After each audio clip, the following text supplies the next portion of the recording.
Okay. All right. Well, let's get going. I would like to, as I said, welcome everyone and thanks for joining in. And I would like to say a few words about our presenter, first of all. And after the presentation, I will say a few words about our leading discussant, who is Radek. And let me start by presenting our speaker today, and that is Professor Eugene Cloete, who is a microbiologist, who is also our university's Vice Rector Research, Innovation and Postgraduate Studies. And I am sure that whoever is joining us will have looked at the biography that we have provided a link to. So I'm not going to elaborate on this because you probably have read it. What I would like to say is just that Professor Cloete is one of the leading lights in his field. He's one of the 50 most cited microbiologists in the world. He is passionate about what he does, and he is interested in water in particular. And the one invention, he has many of those under his belt, but the one invention that really is worth talking about is the Teabag water filter. Can you hear me? Yeah, please go ahead, Ursula.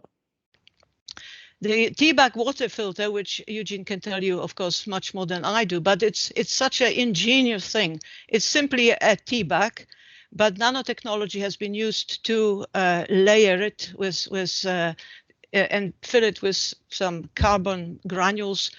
And that little thing can be used on any bottle, old Coke bottle, milk bottle, beer bottle, and one teabag can actually filter polluted water, 1 liter of water, and change it miraculously into clean water, drinkable, potable water, which has been and will continue to save lives, especially on our continent, and water is such scarcity. So that is something particularly interesting and sort of that I found fascinating. But apart from that, apart from the fantastic professional achievements, Eugene is a man of integrity and passion. And one of his favorite, oft repeated dreams is to see every young person in this country to wear a clean t-shirt and a smile on their face. And that says a lot about the man who is going to speak to us today. And from closer to home, I would like to say that if it wasn't for Eugene, there would be no TRUE and there would be no CREDO, because Eugene is one of those scientists who can see beyond the boundaries of his own discipline. He has always been in favor of supporting any research on democracy, believing in democracy as a system that is fair and just, and as he is. So without any further ado, Eugene, over to you. Thank you very much, Ursula, for that kind introduction. And good evening to everyone online. And I'm looking forward to talking to you over the next few minutes. And I'm sure you can see my presentation. Can you confirm that, please, Ursula? Yes, I can see it and hope everybody else does. Yes.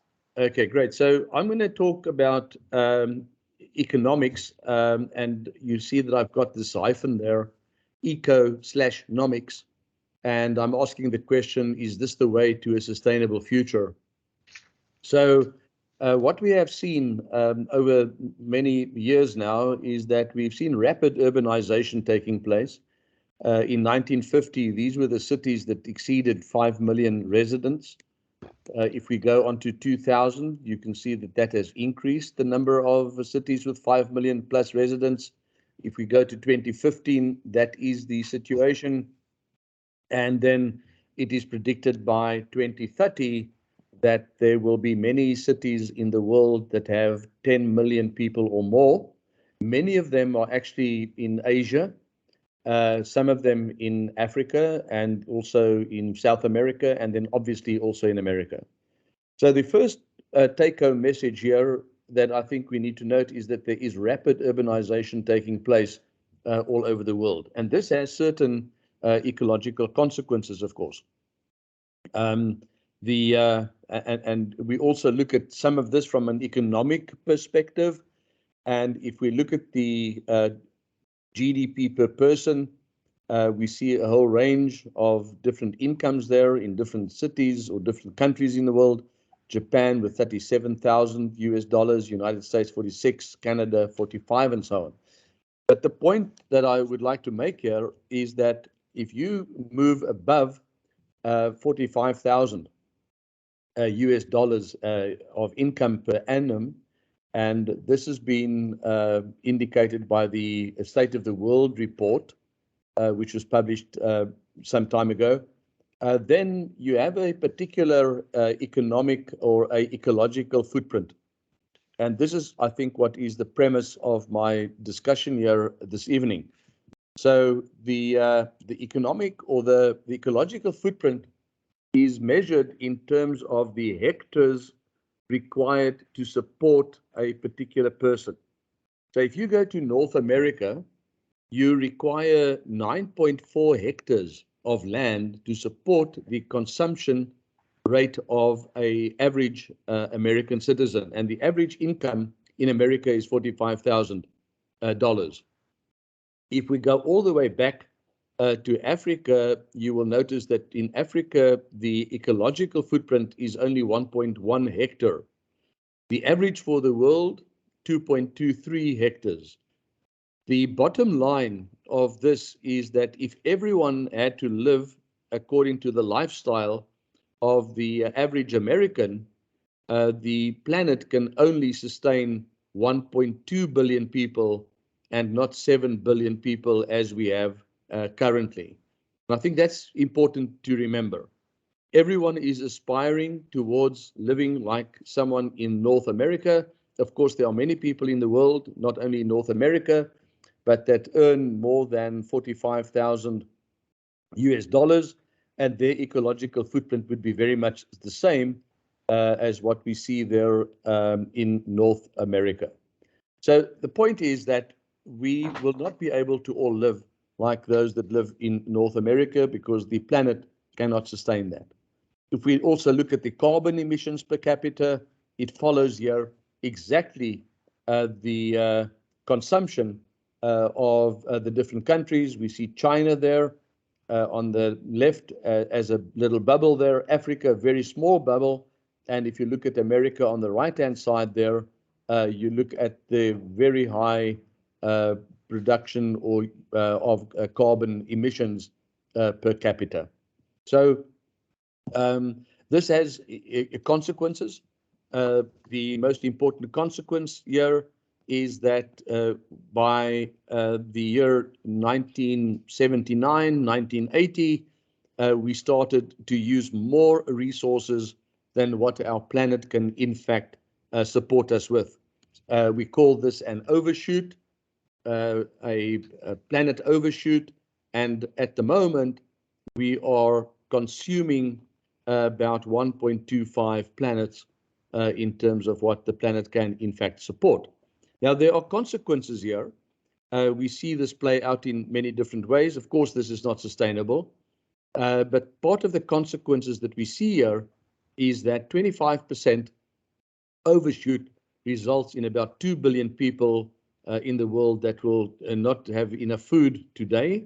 And it also plays out in terms of water, where we see about 1.5 billion people on the planet that do not have access to safe water. So if we cannot continue on this trajectory, because it is just not sustainable, what this has resulted in, a number of things happen when you reach, let me just go back to the previous slide.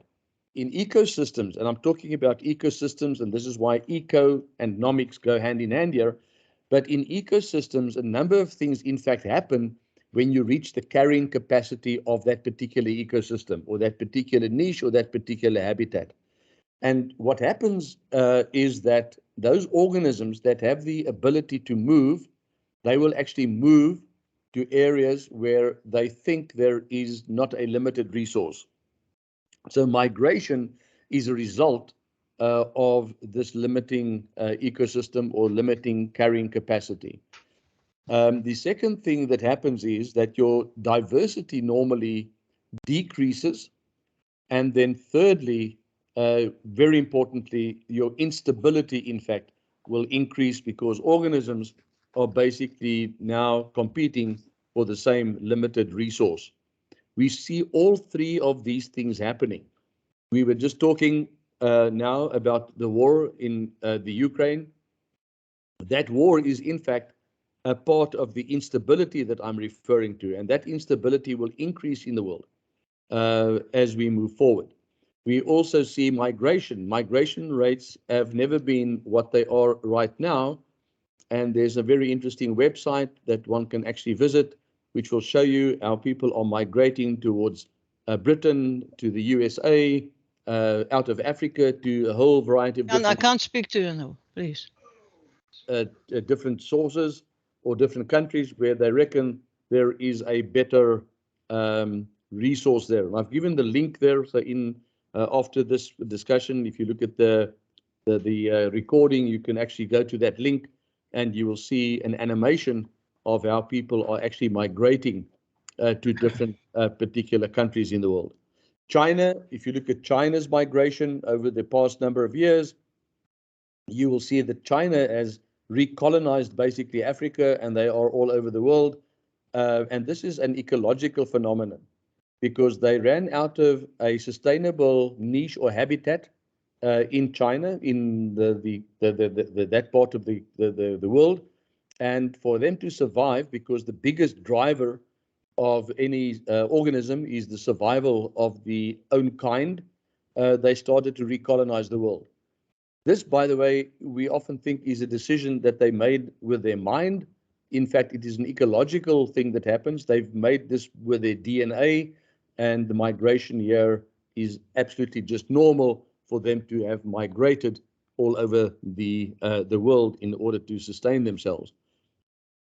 And this is the ecological phenomenon, and we see this play out.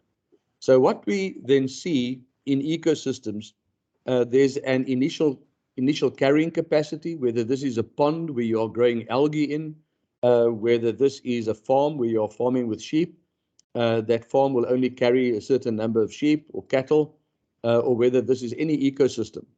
Now, normally what happens when you get close to that carrying capacity, the instability increases, like I've indicated. We see this in the world today, and it will continue to increase because we are over the carrying capacity of our planet. And, you know, I expected a catastrophe, in fact, because what happens when you go beyond that carrying capacity, like we have done, normally what happens in an ecosystem is a catastrophe. We also refer to that as a homeostatic mechanism. And an homeostatic mechanism is the way that an ecosystem balances itself to stay within the carrying capacity. So I've been expecting a catastrophe since 2008. The first catastrophe, in fact, was the economic decline in 2008, 2009.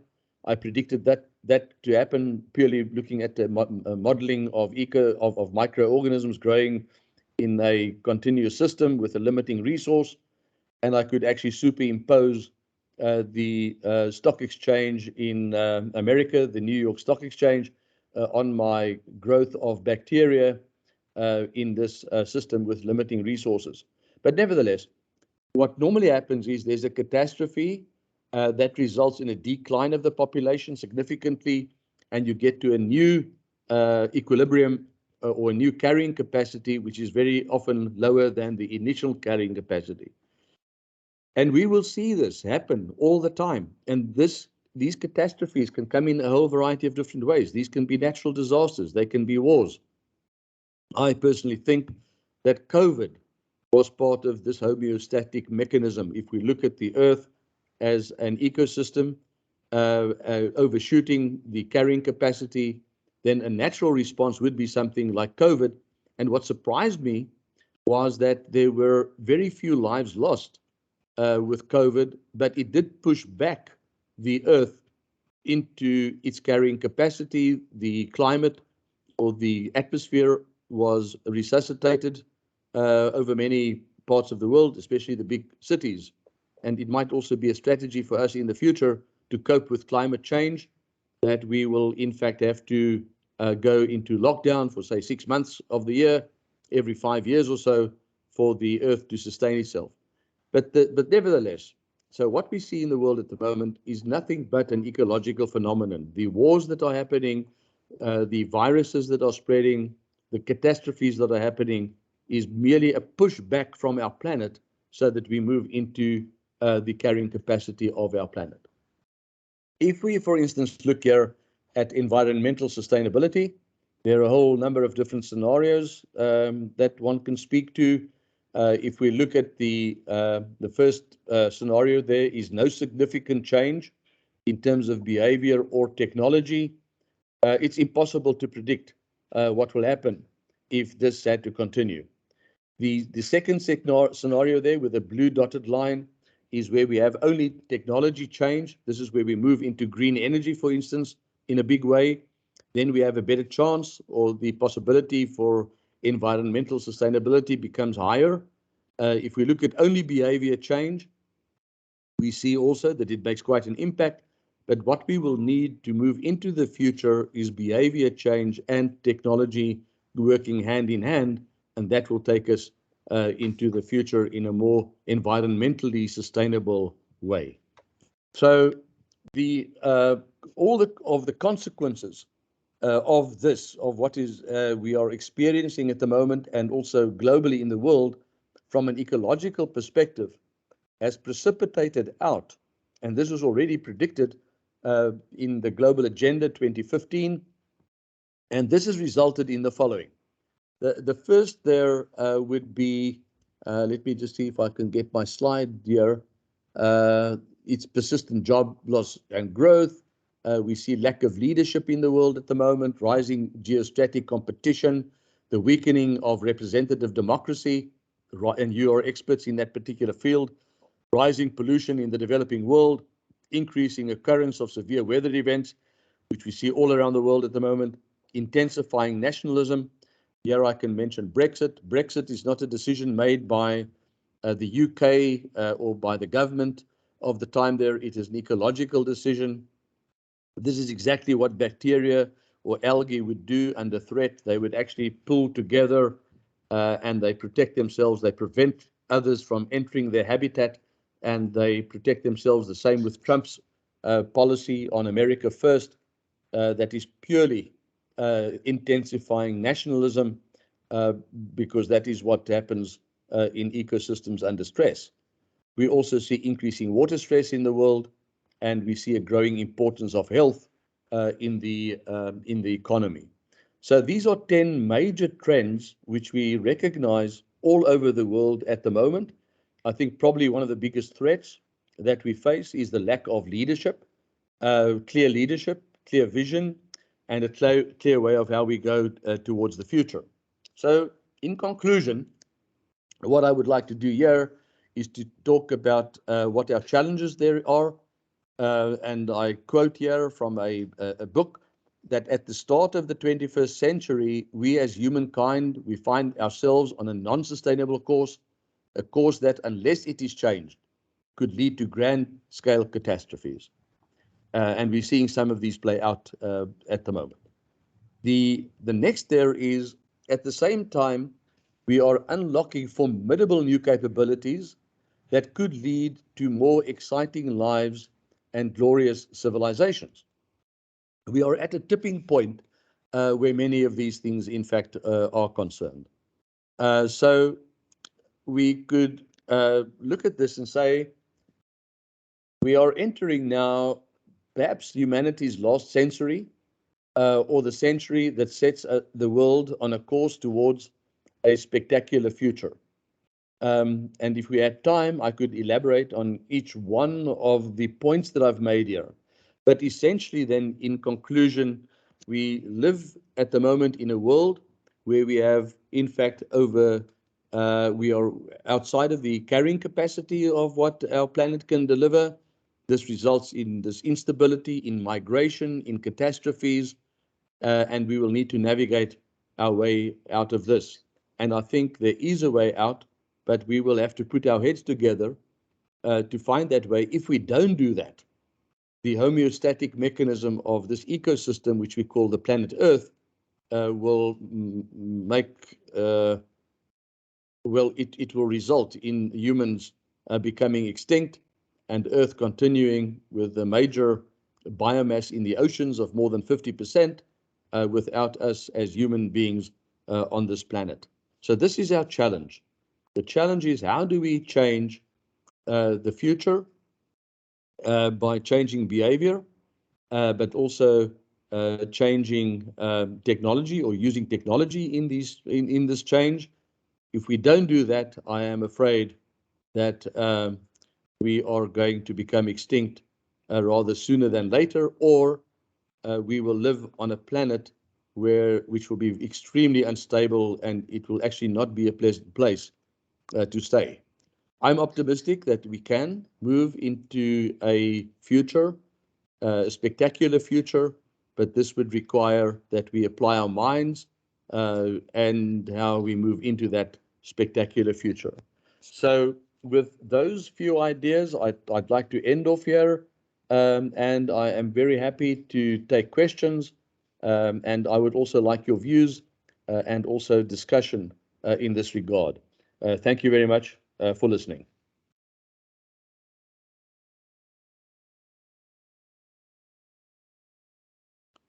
I see the hand of our guest there, Klingeman. Ursula, your microphone. And I will also stop sharing right now. Do you hear me now? Ursula, I think you're still muted. Okay. That's it. I can now. Anybody say, do you hear me now? Yes, we can hear you. Yes. Okay, fine. First Okay, of all, let me. Okay. Well, I I would, mean, shall I talk or do you want to talk? can I just say something before you start, Hans-Dieter? First of all, I would like to thank you, Eugene, for this inspiring talk, because it shows how interconnected things really are, and that we need to cross disciplinary boundaries to get to the bottom of it all, and work together to make a change, like you have pointed out as the optimist that you are. But before we carry on with the discussion, I would like to quickly just introduce to you Professor Radoslaw Markowski, who I have asked to lead the discussion, because apart from the many hats that he is wearing, among them is the directorship of the Center for the Study of Democracy. Radek, as his colleagues and friends call him, has been a part of our group for many years, some years ago. But the reason why I have asked him to lead the discussion is that he has become interested in a working group of people who are mainly a group consisting mainly of geologists, biologists, and chemists, who are looking at who are calling for a look at the Earth from the geological point of view, because apart from the ecological footprints that we have been leaving, there is also an unbelievable geological footprint. And that particular group apparently has applied to the International Commission of Stratigraphy to name this era of the Earth's development as a Anthropocene era, where the human footprint is. And for us as social scientists, I think there is a wake-up call to start reassessing our behavior, our identity, and especially the link between democracy and the rapacious capitalism that has overtaken especially the developing countries and led to one of the most serious threats to democracy, and that's inequality. So I'll stop there, and Radek, please take off from there and give Hans-Dieter a chance to speak first. Thank you. Thank you. I'll try to be fast. First, two short caveats. First of all, can you hear me? Sure. Yeah. First of all, I rarely comment on papers that I haven't read, so this you will excuse me if I got something wrong. And secondly, of course, this is not my domain, so I'll comment from the perspective of social sciences, which, as Ursula rightly pointed out, I'm working and sort of trying to make sense of this narrative, which was proposed a few years ago by the Anthropocene narrative, by the Anthropocene review of modernity, of where did we get. As you might know, the major point they are making, mainly chemists, geologists, is that, simply put, humans have become a geological factor. That's for the first time in the world history. And they talk about this enormous speeding up of all kinds of disasters, in the Great Acceleration, which allegedly started in the 50s, which is, we have all kinds of results to be spotted in the oceans, in rocks, in whatnot. So anyway, from the perspective of, when those from real sciences say that it is about that humans have become a geological factor, I find it an enormous opportunity for us in social sciences finally to say, well, here we are, if you need us, finally, and recognize the importance of why did this happen. Here are psychologists, political scientists, sociologists, and economists who might assist. And I think that precisely this is the right moment to really form this interdisciplinary, which I have always been relatively skeptical about because of the paradigmatic language that fits very rarely. But probably today, because of the real threat of the planet, of the future of the planet, we have to do that. So from the perspective of social sciences, what has been so far put on the table is that we have, this Anthropocene sometimes is called simply Capitalocene, pointing to the fact that this is the specific type of capitalism which has been successful in mitigating the effects of what democracy was supposed to do with sheer market forces. And the narrative is that we lost the battle with this kind of capitalism, with this obsession with growth, neurotic innovations that we sometimes don't know what really is the purpose of that. So this is one thing. The other is that in the literature that is dealing with it, and it has to do with what was presented in the paper, of course, is this the 1989 fall of communism and the kind of wishful blindness that followed. We thought that we have fought the major evil on this planet and that the liberal type of democracy will solve all problems. We were very naive in that. I'm not going to spend more time, but of course the Chinese expansion as DNA issue is an interesting idea, and also the kind of narrative that Brexit and other American changes could also be seen from this, shall I say, fatalistic or deterministic perspective that has nothing to do with human agency and human will. We have to, well, that's something that is obviously across disciplines debatable, and we might have an exchange on that. So yes, people as agents with a big question mark. Can we help?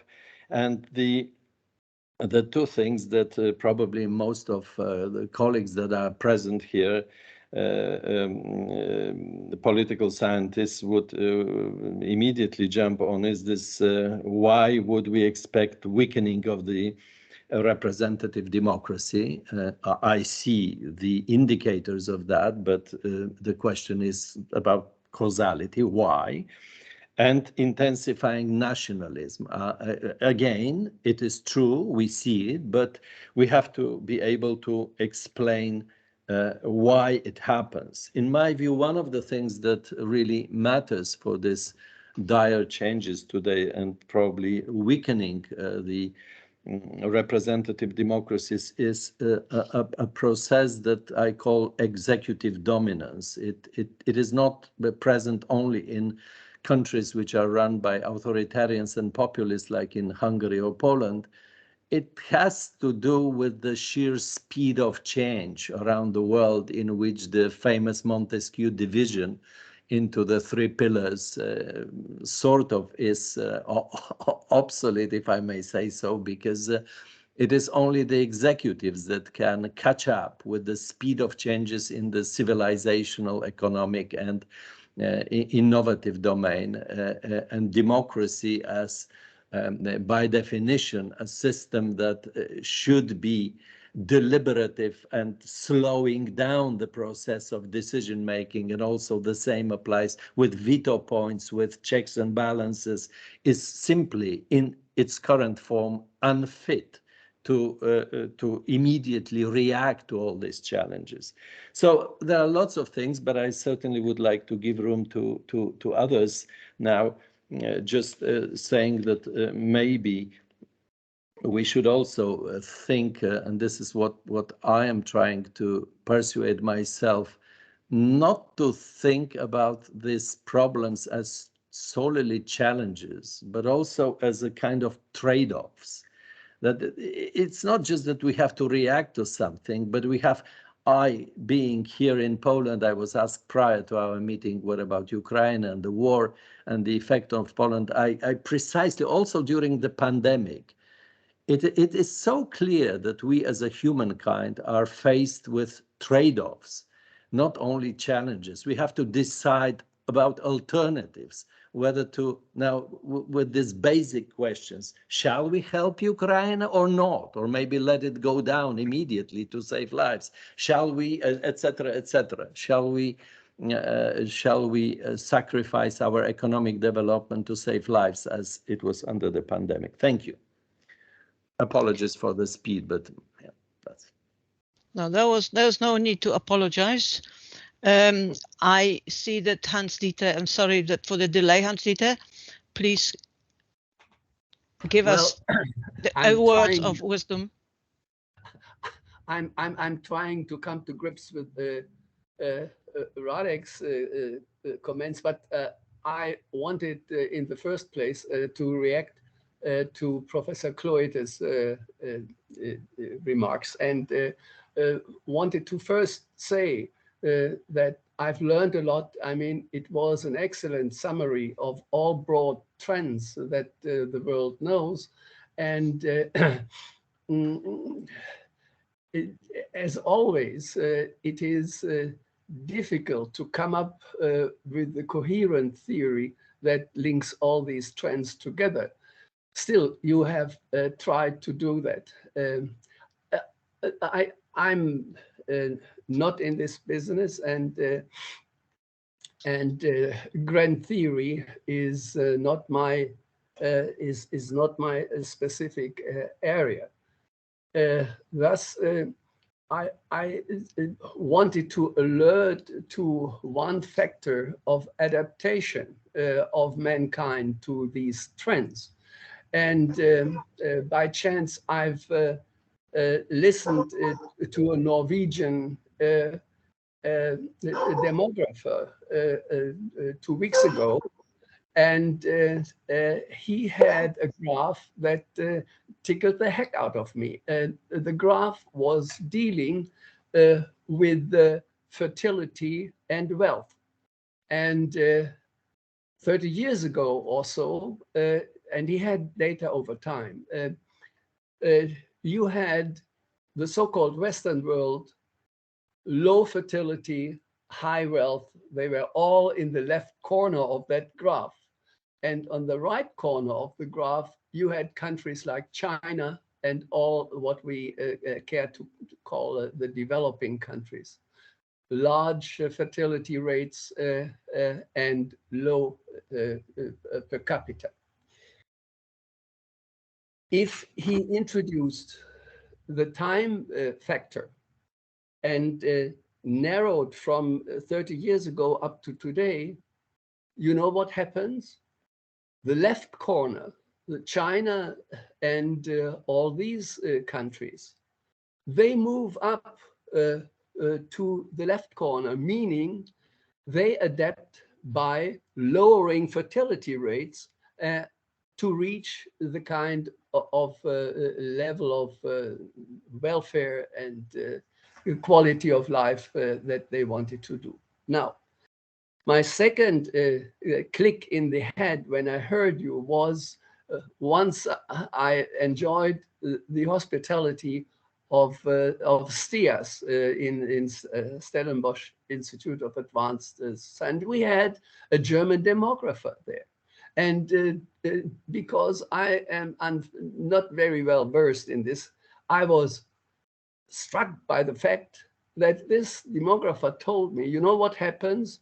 The world population figures go down. And I don't know whether this is correct, but at least with this kind of graph, the dynamic graph of lower fertility rates and higher, and to reach the income, is an adaptation mechanism that I was kind of missing in your talk. I mean, you had other grand trends, but this adaptation mechanism was missing. And I wonder whether in your circles these things do matter and are discussed. But before you can say anything, I want to thank you for supporting truth. And CREDO. Well, and yeah, CREDO. Thank you very much. Now, I am absolutely aware of those trends. The major population growth has been in the East, in Bangladesh, in China, in India, and also now in Africa. But even there is an ecological phenomenon. If we look at ecosystems, if we look at organisms in ecosystems, the lower the chance of survival, the more progeny you have, the more offspring you have. Therefore, if you look at, for instance, a lion population, they will only have 1 or 2 cubs and they will grow to become adults. If you have organisms which are under threat, they will have more offspring because not all of them will actually reach adulthood. So with development, and this is one of the important factors of development, and there are good examples, specifically the statistics in Bangladesh, if you look at those statistics, and also in China for that matter, that the number of children per household has in fact come down.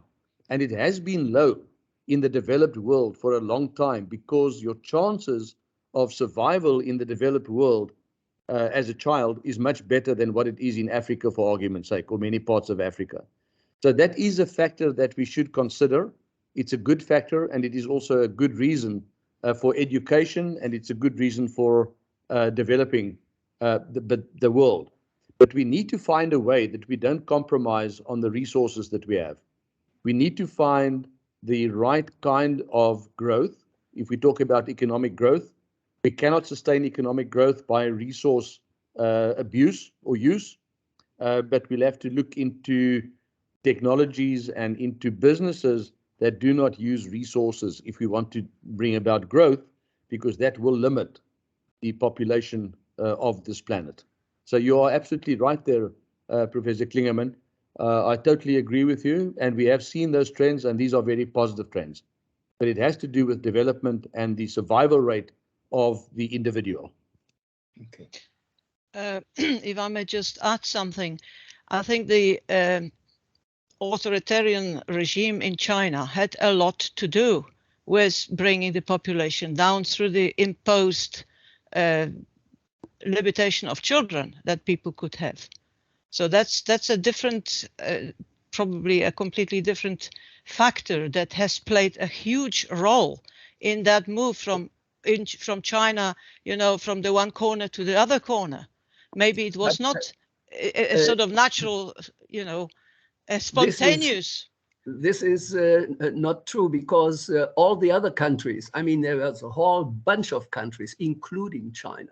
It's a general trend to adapt by lowering fertility rates. I mean, we know that from Daniel Lerner onwards, you know, that part of the strategies that families have if they want to accumulate quality of life or richness is to lower the number of persons they have to sustain. That is absolutely correct, and it has to do with the survival of the offspring.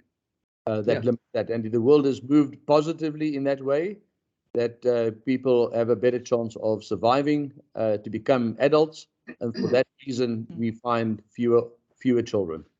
Thank you very much. Thank you. There are two hands up. The one is from Miss Breitenbach. I don't know who that is, and then Dirk. So let's start with Miss Breitenbach. Hello, can you hear me? Yes. Yes. Can't see you, but we can hear you. It's okay. It's okay. My name is Ine Breitenbach, and I'm doing my master's in law by research. And the title of my thesis is Corporate Regulation and Environmental Affairs, the Mitigation of Catastrophic Climate Change through Corporate Accountability. And I have two questions open to the floor, which in a lot of ways goes to the heart of my research. And I'm going to put the two questions out, and then whoever feels they have a worthy contribution can speak, I suppose. So the first one being, from a policy-making perspective, so from a legislative and or a legal enforcement-based perspective, what do you think is required on a national and international scale to implement the necessary strategies to change our current course as a species for the sustenance and promotion of the world's ecology? Firstly. Secondly, how do we balance the need for economic development, especially in developing countries, as a lot of you guys have made reference to, with the necessity of environmental sustainability and environmental restoration? And this is purely from on a policy-based question. Thank you. Eugene, would you like to comment on that? Thanks very much for those questions, Ms. Breitenbach. These are fundamental questions. You're asking very difficult questions. Let me say this, and that is that we cannot affect change in the world without legislation and political will. And these go hand in hand. You can have the best technology, green technology, whatever other technologies, but you cannot move without political will. Let me give you an example. We have in South Africa more than enough power, energy, to keep the lights on. But the legislation prevents that from happening because private producers of electricity are not allowed to provide energy or electricity into the monopoly of Eskom. And I've challenged this many, many times since 2014. I think they've opened a grid recently, haven't they? They have, but a little bit. But they could open. They only opened that last year or earlier this year. But that's one part. So, quick answer to your question. These are good questions. No clear answer from my side, excepting that we need policy, the right policy, and we need political will if we want to change the future. Thank you. Dirk. Well, thank you. It was a very impressive and wide-ranging presentation. But I have a few similar question marks like Radek as to the causal links between some of the ecological and natural phenomena and the social and political phenomena. You seem to imply that, well, for example, the 2008 Great Depression or COVID or migration seem to be directly and causally linked to these changes in the ecosystem and the decline of the carrying capacity. As social scientists, I don't see such direct links and no linear connections. And if we talk about democracy and leadership in the world and nationalism, there are ups and downs in the past, and there probably will continue some ups and downs in the future. And so it's not a direct mechanistic kind of relationship. And perhaps you can elaborate a little bit more on these links and relationships and the factor of human and social agency in all these respects. So this is my first comment and remark. And the second is just curiosity. You pointed out in the end that nevertheless there can be an optimistic scenario. And you pointed out that there are formidable new capabilities. And I would like you to elaborate on this as well, because in the present situation, doomsday predictions are more prevalent than more optimistic scenarios. And so I'm just curious about this. Thank you. Thanks very much, Dirk, for those questions. They are good questions. The first is that we as humans are organisms in an ecosystem. We are nothing different from any other organism in the ecosystem. Some people will argue that we have a mind and we can think and we can create, which other organisms cannot do. So we create our habitats and we create our homes in which we stay, whereas the natural or the wild organisms, they actually just adapt to where they are. So that's a big difference there. So we have got a bigger influence than, for instance, in shaping our environment and our habitat than what a bee has, for argument's sake. And we should learn from nature if we want to go forward. Nature does not produce waste. Sewage is a man-made thing. So we really look towards nature to see how we move forward. So we are part of that. And this is my hypothesis that, and this is why we are subject to these same ecological pressures that you will find, for instance, in any other habitat. So, but we have the advantage that we can apply our minds and we can change the future, which we want to, whereas an elephant cannot do that, a lion cannot do that, a bee cannot do that, and no other organism can actually do that. We are the only ones capable of changing our own future. They might survive us, but they cannot change that. So the second is that we see a lot of new technologies developing, not only in terms of the green technologies, this is solar energy, wind energy, thermal energy, ocean energy, and so on, which I think is a big factor because part of our problem is oil. It is going to fossil fuel energy. That's part of the world's problem at the moment. And then we also see new technologies and new paradigms being developed. For instance, if we look at, to give you a few examples, look at telecommunication. We are now having a meeting here. This meeting is costing us a fraction of what it would cost to actually meet each other in person. It has actually demonetized communication. And that is the same with phones. You go to WhatsApp and many other applications, Skype and so forth. It has demonetized communication. It's a major step forward. If we look at some of the new economies and you look at, for instance, Uber, and you look at Facebook and you look at Google and many others, it has been about the demonetization of the service, but at the same time creating massive employment, big employment.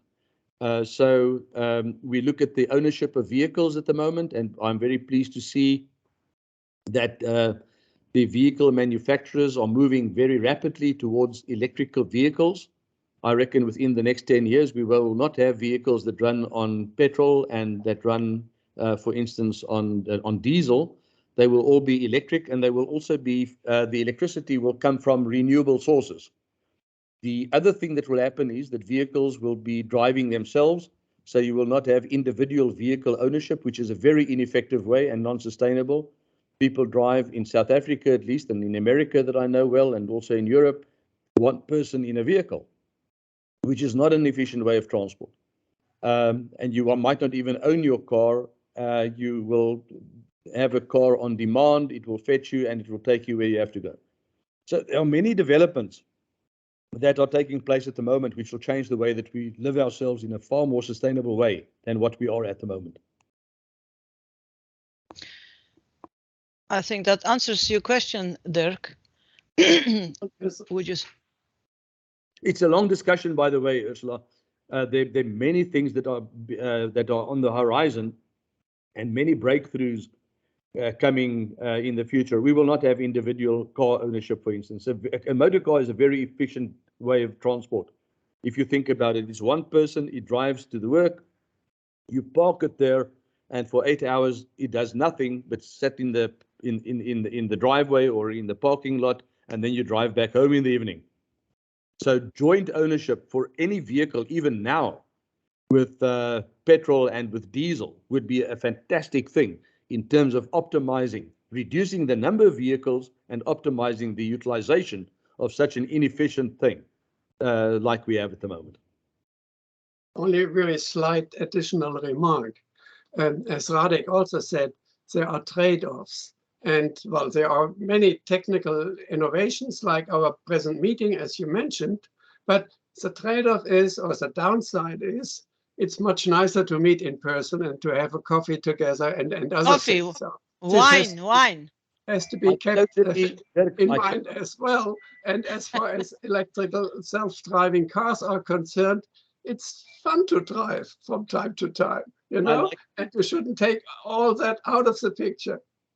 Dirk, I cannot agree with you more. I have a vintage Jaguar of 1962. And if it comes to it, I will change that into an electric vehicle, but I will still drive my Jaguar myself. There you go. Yes, so the trade-offs have to be also discussed quite a bit. What can we gain and by giving up something else? Yep, absolutely. That's a very good point. I think Radoslaw made that point at the beginning of trade-offs, and it's all about trade-offs. It is all about trade-offs and the value proposition that we want to have in terms of these trade-offs. If we still have 1 minute, I would like to add something. We have 4 minutes. Okay, so 10 minutes. It seems that we are in agreement that human agency and thinking seriously about institutional building in, legal political science is ahead of us. So there is a lot of initiatives around the world to think of third chambers in the parliament, which would have veto powers. Currently, I'm working on a project which is called Representing Silence to Zero. You know, we in political science have been preoccupied with representing silent minorities and silent groups, but currently we have to think how to represent the nature.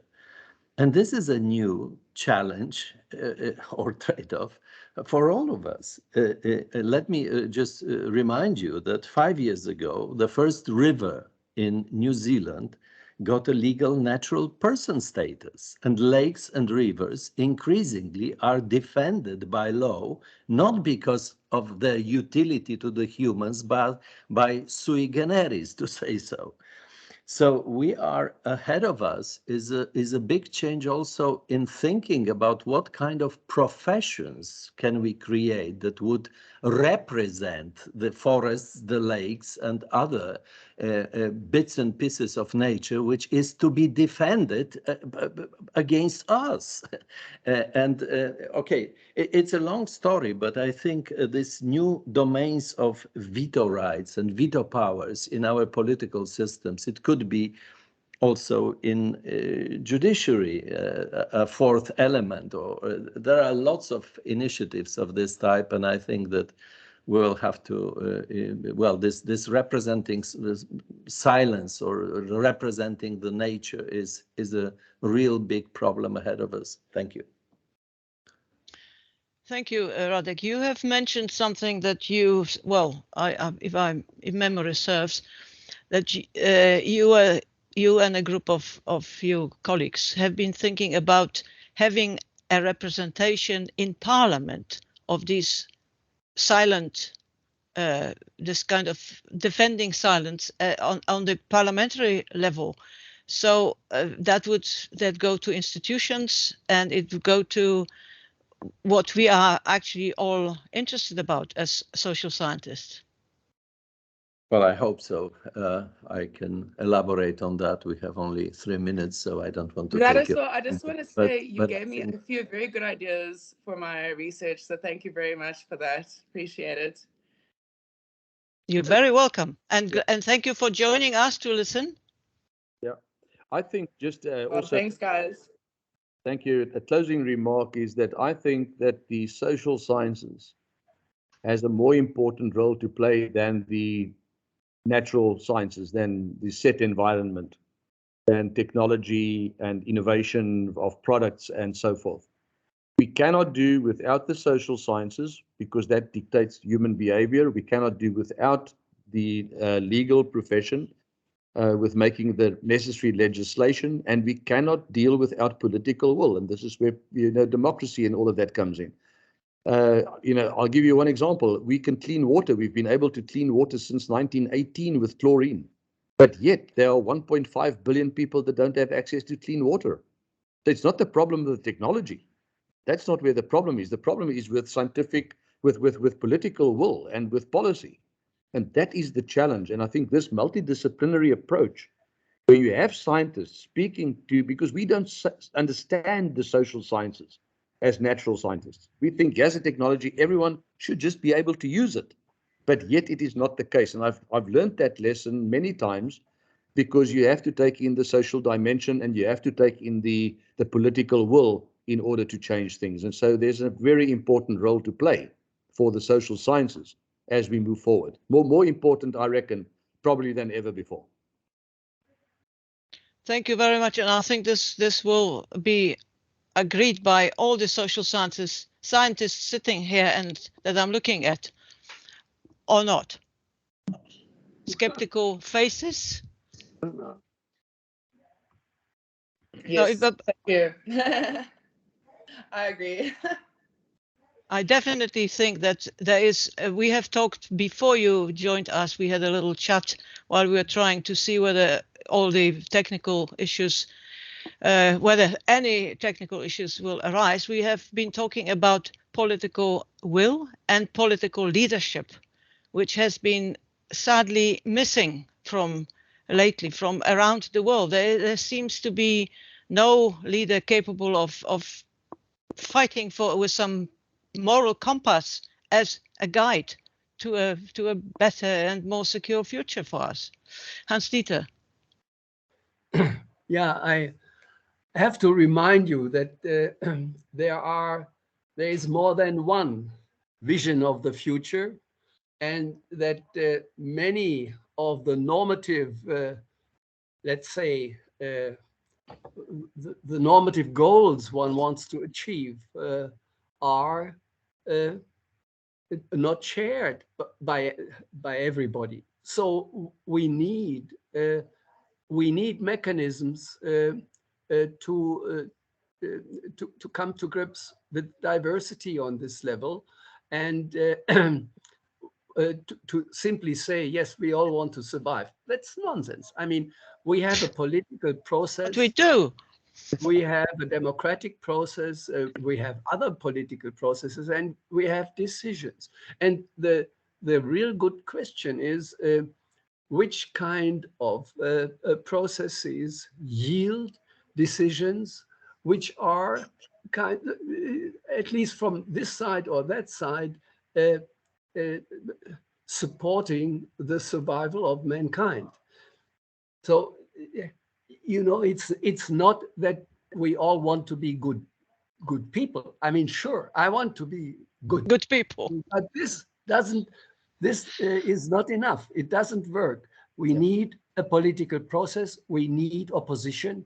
We need these kind of things. And if Radek says there is no advocate of nature, I mean, in Germany, if you want to build for power transfer, how do you? I don't know the technical word, but power lines. The power lines where you send it from one region to the other. You know, the very same people who try to support nature, you know, are preventing that, let's say, green energy comes from one end of Germany to the other. And currently it is the Greens in Parliament who are facing a situation where they have to square different challenges, which all want to improve the world. And so it's not that easy to say we want to be good people. We want to be good people, you know. We want to be loved by everybody, but it doesn't work. It does work because I love you. Now, I think it is so. I mean, this is the complexity that you are indicating there. Because we are people, we have the ability to disagree with one another and to debate, and which I think is excellent, because out of that you get new ideas, you get new visions of the future and so forth. We cannot agree on everything. I think debate is really important, specifically if you have multidisciplinary people in the same room. You create these intersections, and it's at these intersections which you create new ideas that will move us forward. And this is what differentiates humans from other animals on this planet. But we really need to consider what we are doing to the environment in every decision that we make, if we want to continue to stay alive and to be a species on this planet.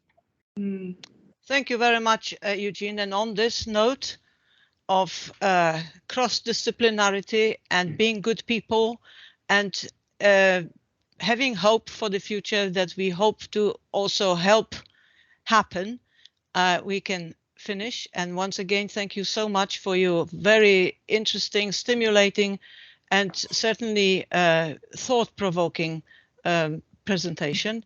And Radek, for you guiding us in the discussion, and for everybody else who has joined us. And it has been, as always, a great pleasure to see you all. So have a good evening or morning or whatever the case may be. And see you soon again. Thank you very much. Yes, thank you. Thank you. We should have an in-person symposium on this interdisciplinary symposium on this very important topic sometime. Yes. Yeah. Thank you. Absolutely. Yes. It's so easy to come together, and it's so enriching. So let's do it more often than not. We will do it more often. Yes, we all vote for it. Yes. Yeah. Why don't we start tomorrow morning, right? No, rather give us a week or so. The planet, the Mother Earth cannot wait any longer. You're right. Yeah. Yeah. No, but seriously, you see how enriching that is. If you get perspectives from a different discipline, you know, we tend to think within boxes. So we need to get out of these boxes and see what the other boxes are thinking. We need to prevent the philosopher kings and Plato and go to Aristotle. So that would be. That's the fun. Amen. Evidence-based. Thank you so much. It was wonderful and really fantastic to listen to you all. Thank you very much. Thank you. Bye. Bye. Thanks. Bye-bye. Bye. Radek, good to see you.